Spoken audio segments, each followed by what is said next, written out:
မင်္ဂလာပါကျွန်တော် Burmese Spray Unboxing Season 2025နေပြီးတော့ပြန်ပြီးကြိုဆိုလိုက်ပါတယ်ခုတစ်ခေါက်ကျွန်တော် episode 7ပေါ့နော်episode 7မှာကျွန်တော် unboxing လုပ်ပေးသွားမယ်ပစ္စည်းလေးတစ်ခုရှိတယ်ပေါ့နော်ဆိုတော့အဲ့ပစ္စည်းလေးကလည်းမှာထားတာရှောက်လာပြီဆိုတော့ကျွန်တော်တို့ unboxing လုပ်ကြည့်လိုက်မယ်ပေါ့နော်ပါလေဆိုတာဆိုတော့ကျွန်တော် unboxing လေးမစခင် Burmese Spray ဆိုတာပါလေပြပြပြမယ်ပေါ့နော်ဆိုတော့ကျွန်တော်တို့Burmese Spray ကတော့အဓိက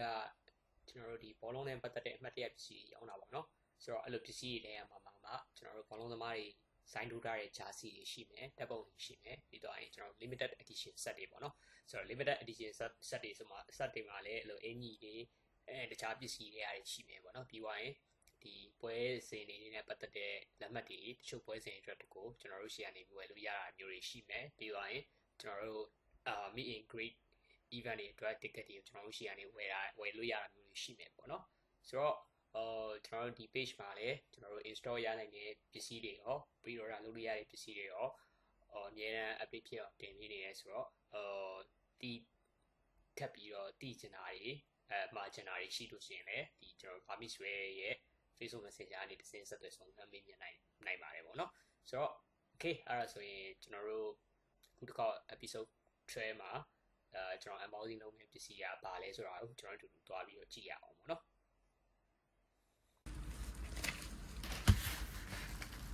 Okay အဲ့တော့ဆိုရင်ကျွန်တော်စပြီးတော့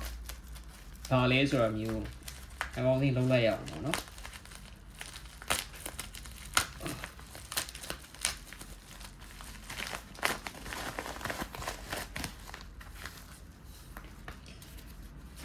ဒီမှာပေါ့နော်ဒီကောင်က8ကတော့2ဖြစ်မယ်ပေါ့နော်2ဆိုတာကျွန်တော်ကနှစ်ခုမှာလို့ပေါ့နော်ပစ္စည်းset ကို set နဲ့ပြောရလို့ရှိရင် set နဲ့ set မှာထားတဲ့အတွက်ကြောင့်မလို့ပေါ့နော်ဆိုတော့ဒါကတော့ကျွန်တော်တကယ်ချင်းလက်ဆောင်ပြီးပေါ့နော်ဆိုတော့ဒီကတော့ကျွန်တော်အတွက်ပေါ့နော်ဆိုတော့မိုက်တယ်ဗျဒီ packing လေးကိုပိတ်ထားပြီးတာပေါ့နော်ဆိုတော့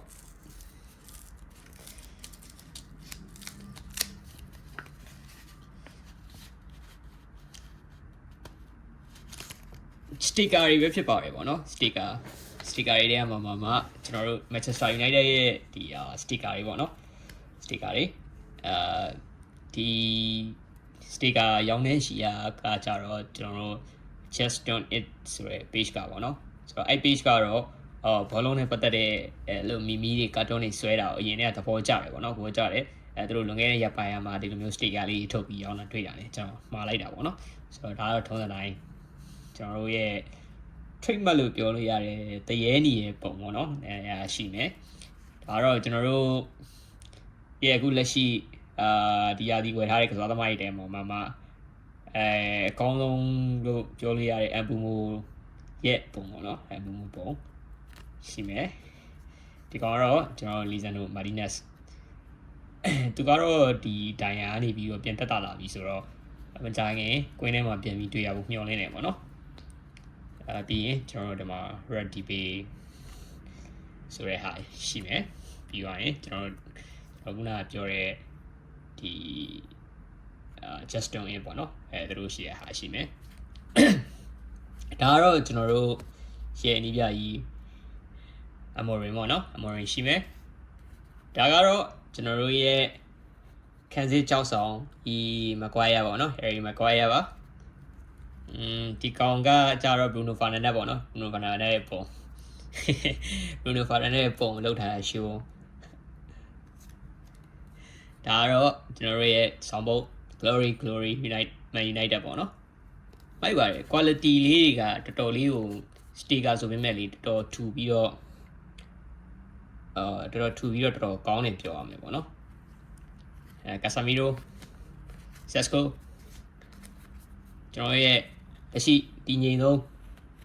ကိုဘောကိုကာကွယ်ပေးနေတဲ့ကိုသမား Lemon ပေါ့နော် Lemon ရှိမယ်ဒါတော့ Empumo ပေါ့နော် Empumo ရှိမယ်ဟုတ်ဒီလိုမျိုးဒီက top ကတင်နေဟုတ်တယ် top က Bruno ရဲ့ကတ်လေးပါလက်ဆောင်ထည့်ပေးလိုက်တယ်ပေါ့နော်โอเคပါဆိုရင်ဒါကျွန်တော်ခုတစ်ခေါက်ကျွန်တော်တို့ရဲ့ဒီ unboxing episode တွဲမှာ ကျွန်တော် unboxing လုပ်ပေးတဲ့ဟာလေးပေါ့နော်ဆိုတော့ဒီ sticker လေးသဘောကျတယ်မှားခြင်းနဲ့ဆိုရင်ကျွန်တော် just on in page မှာပတ်မှာလို့ရတယ်ပေါ့နော်ဟုတ်ကဲ့ပါအဲ့ဒါဆိုရင်လာကြည့်ပေးတဲ့တယောက်ချင်းစီကိုကျေးဇူးတင်ပါတယ်ကျွန်တော်နောက်ဗီဒီယိုတွေမှာလည်းဘယ်လိုမျိုး unboxing တွေလုပ်ပေးမလဲဆိုတာကိုလာပြီးတော့စောင့်မျှော်ကြည့်ရှုပေးပါဦးအားလုံးကျေးဇူးတင်ပါတယ်